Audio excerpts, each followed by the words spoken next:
This is a walkthrough of Problem 2 on Exam 2 of Module 12 in the book Problem Solving Guide for Mechanics and Thermodynamics. Many steps to this one. Let's take them one at a time. We'll start with an ideal monatomic gas at a temperature of 400 kelvins in a container with a volume of 0.1 cubic meters at a pressure of 200,000 newtons per square meter. Part A asks how many moles of gas are in the container. So let's start by picturing state 1. We have a gas in a tenth of a cubic meter at a temperature of 400 kelvins, exerting a pressure of 200,000 newtons per square meter. How many moles do we need in here to get that pressure? We can use the ideal gas law. PV is equal to nRT, so N is PV over RT. We have everything, we get 6.01 moles. So that's part A. We're off to a good start. Now, the gas is cooled to 300 at constant volume. How much thermal energy must be transferred from the gas to cool it in this manner? Gas is cooled to 300 kelvins at constant volume. Let's add this state. The volume is the same. It's 0.1 cubic meters. The temperature goes from 400 to 300. How much energy do we have to take out to get it to do that?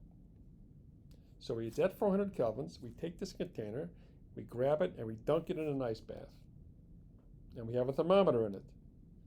And we wait till it gets to 300 kelvins, and the question is, how much energy came out through the walls of the container? There's no work done by the gas, so any internal energy change of the gas must be a result of thermal energy flowing out of the container. We can calculate the internal energy change because we know the temperature change. It's an ideal monatomic gas. The internal energy change is 3 halves nR delta T. Delta T is minus 100. So we can multiply all these numbers and we get minus 7,500 joules.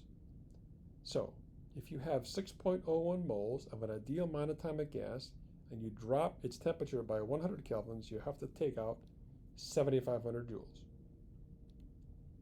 That's Q, because there's no work done. Q is minus 7,500 joules. Then there's another transition. Now we go from 300 to 200 at constant pressure. If the pressure is constant and we're reducing the temperature, it has to shrink. Let's add this state to the diagram. All right, so this is the third state, 200 kelvins.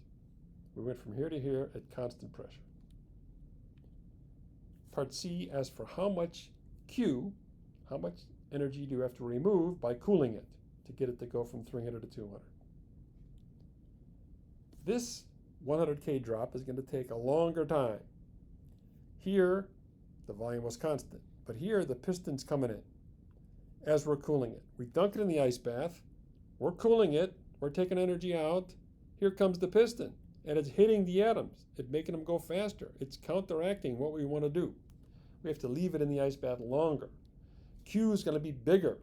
We have to take out more energy because the piston is giving the atoms energy by doing work on them. So we'll need the work done on the gas by the piston. And to get that, we'll need the pressure and the change in volume, and we don't have those yet. We can start by getting the pressure of the gas in state 2. We know the temperature, we know the volume. The pressure is 150,000 newtons per square meter. And if you've done a few hundred of these, you know that when the temperature drops from 400 to 300 by 25%, the pressure is going to do the same thing if the volume is constant. So if you start off at 200,000, it's going to drop to 150,000. We can add this to the diagram, and there it is. The transition from 2 to 3 is at constant pressure. So we know the pressure of state 3 is the same as the pressure of state 2, which is 150,000 newtons per square meter. And we can put this on the diagram.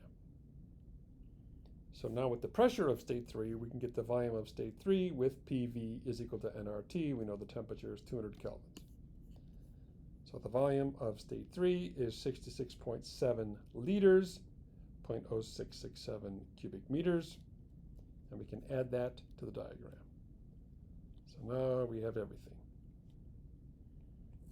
The change in volume, which is what we need, is minus 0.0333 cubic meters. It went from 0.1 to 0.0667. So the work done is the pressure, 150,000, times the change in volume, minus 0.0333 cubic meters, and we get minus 5,000 joules. This is the work done by the gas. The work done by the gas is negative because the piston's coming in, the gas is pushing out, work is being done on the gas. The piston is giving the gas 5,000 joules of energy. Thermal energy removed must be what? Let's think. We're taking energy, we're sucking energy out of this thing through the walls of the container. And what do? We dropped the temperature by 100 kelvins. That cost 7,500 joules.